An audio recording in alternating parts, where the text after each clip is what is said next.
Je m'appelle François Serge-Eric Guilissi. Le sujet sur lequel portera ma communication scientifique et technique dans le cadre du cours français propre au programme est l'approche environnementale de l'autisme.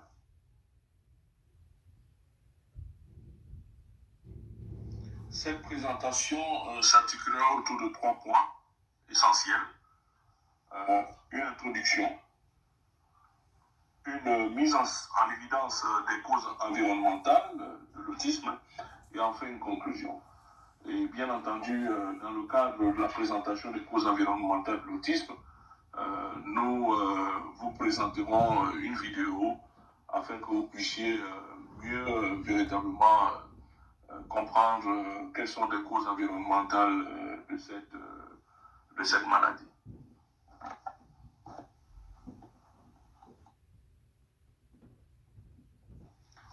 En guise d'introduction, nous pouvons donc dire que l'autisme est de nos jours un problème de santé publique dans la quasi-totalité des pays développés, principalement en Amérique du Nord, région du monde où depuis quelques années, les psychiatres ont introduit cette maladie dans leur manuel diagnostique et statistique des troubles mentaux, qui est encore appelé DSMS. Et selon certaines études, les causes du trouble du spectre de l'autisme, ici, trouble du spectre de l'autisme, c'est-à-dire TSA, c'est encore un synonyme effectivement de l'autisme, sont génétiques, neurologiques et environnementales. Notre présentation de ce jour vise donc à mettre beaucoup plus d'emphase sur les causes de l'autisme qui sont liées à l'environnement.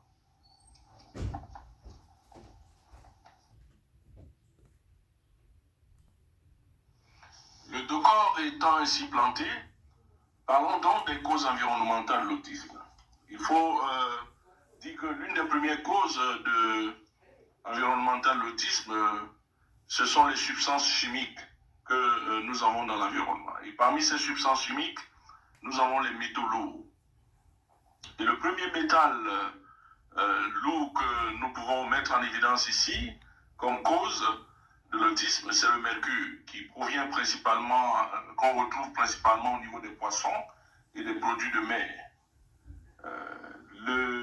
L'autre métal également qu'on pourrait également retrouver comme cause, c'est le plomb. Et celui-là également, le plomb peut être retrouvé dans l'alimentation, dans l'eau potable, au niveau du sol, au niveau de l'émanation des poussières, différents types de poussières. Et également, nous avons également l'aluminium. Tout le monde sait ce que c'est que l'aluminium, qu'on retrouve aussi en grande partie dans l'alimentation et certains médicaments.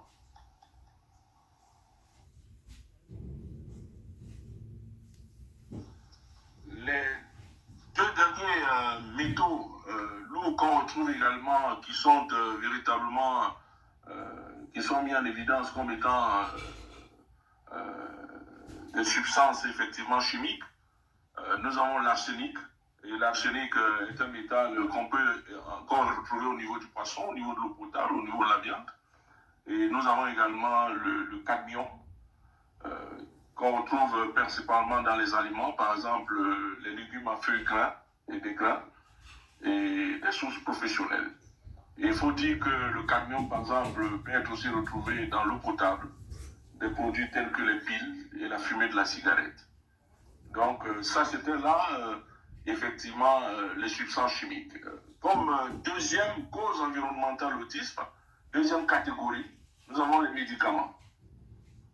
Et là, ça pourrait peut-être faire susciter un certain nombre de réactions de la part de chacun d'entre nous.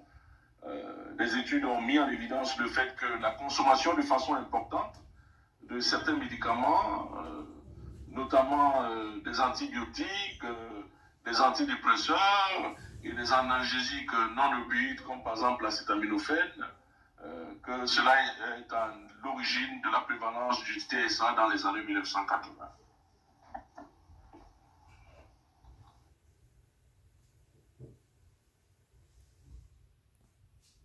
Il faut ajouter qu'au niveau de ces causes environnementales de l'autisme, il y a également une autre catégorie qui est véritablement indiqué, c'est la dimension nutritionnelle. À ce sujet, il est bon de rappeler que certaines études ont démontré qu'il y a une corrélation entre l'autisme et les carences en minéraux et en vitamines d'une part, et les concentrations de certains oligo-éléments d'autre part. Par ailleurs, des études également ont démontré que la pollution atmosphérique et certains pesticides sont impliqués dans la survenance de l'autisme. En effet, selon l'une d'entre elles, une femme enceinte qui vit près d'une ferme utilisant des pesticides a un risque 66% plus élevé d'avoir un enfant autiste. Et pour mieux comprendre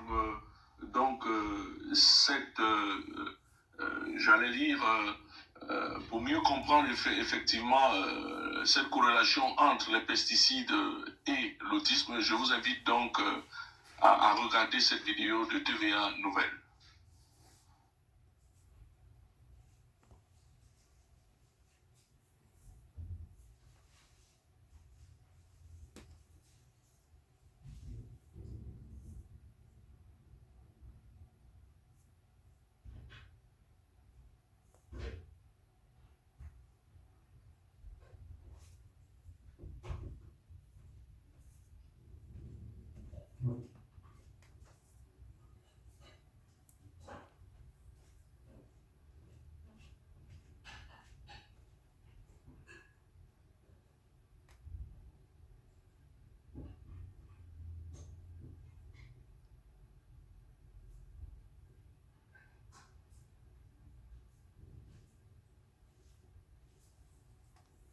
Serge Giard cultive le maïs, le soya et les céréales en Montérégie. Il est passé à l'agriculture biologique en 2000. Il y a 5 ans, il recevait un diagnostic de Parkinson. Disons que j'ai pigé le mauvais numéro, là. Monsieur Giard est né et a grandi sur la ferme familiale, ce qui expliquerait la maladie, selon son médecin. Vu mes antécédents en agriculture conventionnelle chimique, il a conclu que ça avait un lien direct. Ce lien entre l'exposition aux pesticides et la maladie de Parkinson est reconnu depuis 30 ans. Dans les laboratoires, les rats et les singes sur lesquels on veut tester de nouveaux médicaments, on leur injecte d'abord des pesticides, ils deviennent parkinsoniens. Le glyphosate, présent dans le Roundup, est le pesticide le plus utilisé dans le monde. Montréal l'interdira totalement dès cette année. Nous, on pense qu'on serait carrément irresponsable de ne pas agir dans ce sens-là pour protéger les citoyens qu'on représente. D'autres pesticides sont liés à l'autisme, selon un rapport d'Autisme Montréal et de la Fondation David Suzuki, qui ont analysé 158 études. Les personnes, par exemple, qui habitent à proximité des fermes où sont utilisés des pesticides ont plus à risque d'avoir des enfants qui développent l'autisme. Et l'exposition aux pesticides, c'est pas seulement lorsque la mère est enceinte ou que l'enfant est né. L'exposition aux pesticides avant même la conception est fortement corrélée avec une hausse du taux de l'autisme. À Québec, les partis d'opposition pressent le gouvernement d'agir. Je me dis que c'est le temps qu'on applique le principe de précaution. La loi sur le développement durable, on devra tenir compte davantage dans la législation québécoise. D'autres pays appliquent déjà le principe de précaution. Ils ont éliminé ou sont en voie de le faire le glyphosate. C'est le cas de l'Allemagne, de l'Autriche et du Vietnam. André Ducharme, TVA Nouvelle, Saint-Hugues.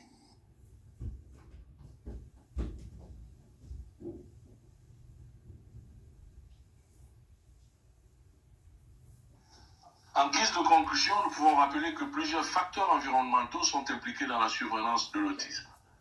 Bien qu'il soit difficile, voire impossible pour les populations d'agir sur certains d'entre eux, il n'en demeure pas moins que ces dernières peuvent à tout le moins exercer un contrôle sur leur alimentation en guise de prévention contre cette maladie. Nul doute d'ailleurs que la prévalence de l'autisme s'en trouverait réduite si les pouvoirs publics jouaient pleinement leur rôle en assainissant l'environnement de population.